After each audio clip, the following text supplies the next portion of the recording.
Mummy सिंदूर कौन लगाता है? 5 साल की टिया ने अपनी माँ मोनिका से पूछा। बेटा, जिनकी शादी हो जाती है वो लगाती है, माँ ने कहा। शादी कब होती है मम्मी? जब दुल्हन बनते हैं, माँ बोली। पर दुल्हन तो आप भी बनी थी, फिर आप सिंदूर क्यों नहीं लगाती? मैंने नानी के कमरे में आपकी दुल्हन वाली फोटो देखी थी। बोलो ना मम्मी, आप सिंदूर क्यों नहीं लगाती? बेटा, तुम्हारे पापा नहीं है ना, इसलिए।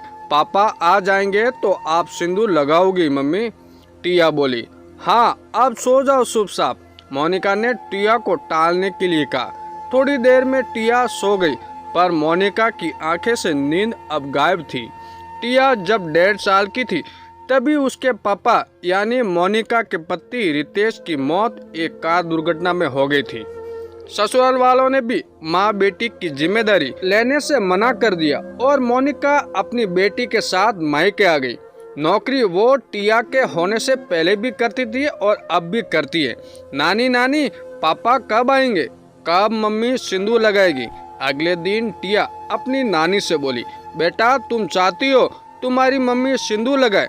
नानी ने पूछा। हाँ नानी, मेरी सहेलिया की मम्मी भी सिंदूर लगाती है, मुझे बहुत अच्छी लगती है, वो टिया बोली। तो बेटा, हम तुम्हारी मम्मी की शादी रवि अंकल से कर देते, नानी बोली। रवि अंकल से क्यों? मम्मी की शादी तो पापा से हो चुकी है ना, दोबारा क्यों अब? टिया आंखें मटका के बोली। बेटा, तुम्हारे पापा भगवान जी के घर गए, वहाँ एक नन्ही सी गुड़िया है तुम्हारे जैसी, जिसके पापा नहीं थे तो तुम्हारे पापा उसके पापा बन गए, नानी प्यार से बोली। पर मेरे भी तो पापा नहीं, अब फिर भगवान जी ने मेरे पापा को उस गुड़िया के पापा क्यों बनाया? अब मैं किसे पापा कहूँगी? टिया इतना कहते कहते रो दी। ना मेरी बच्ची, रो मत, तेरे पास उन्हें रवि अंकल को भेजा है ना, वो तुझे कितना प्यार करते हैं, क्या तुझे अच्छे नहीं लगते वो?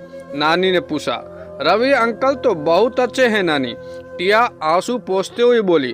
तो तुम अपनी मम्मी से बोलो उन्हें पापा बनाने को, नानी ने कहा। असल में रवि मोनिका के ऑफिस में ही काम करता है, वो खुद विदुर है।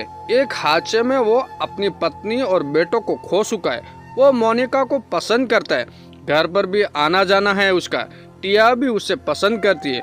मोनिका के मम्मी पापा से उसने शादी की बात भी की, पर मोनिका का कहना है वो टिया के लिए सौतेले बाप नहीं लाएगी।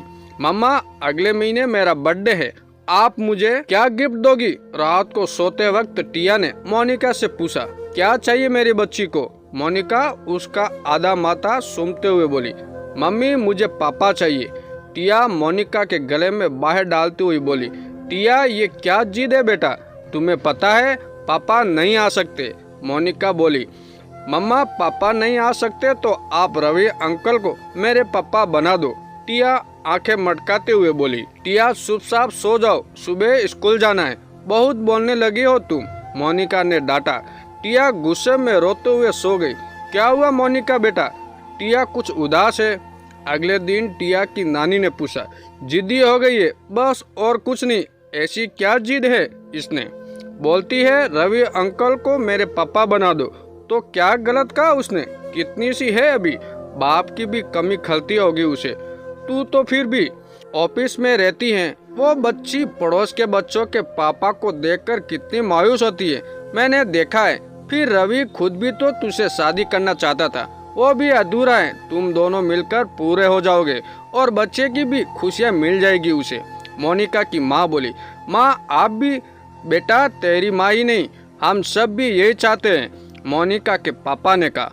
पर पापा क्या वो टिया को अपना पाएंगे? मोनिका ने पूछा। बेटा, उसने भी अपने बच्चों को खोया है, वो टिया में अपनी खुशी ढूंढता है। ठीक है पापा, आप सबकी यही राय है तो मैं रवि को अच्छे से परख कर फैसला करूंगी, मोनिका ने कहा। हमें मंजूर है, माँ बोली।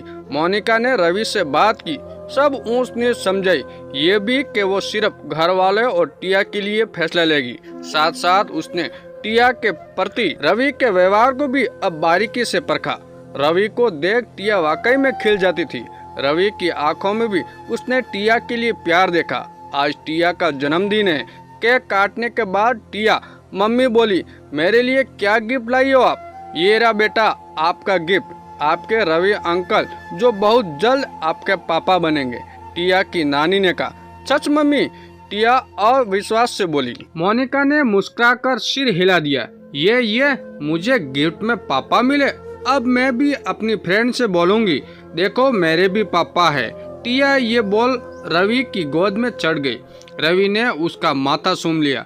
बदले में टिया ने भी रवि के गाल को सूम लिया और खुशी से ताली बजाने लगी।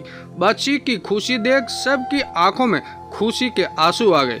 दोस्तों, यह कहानी आपको कैसी लगी कमेंट करके जरूर बताएं।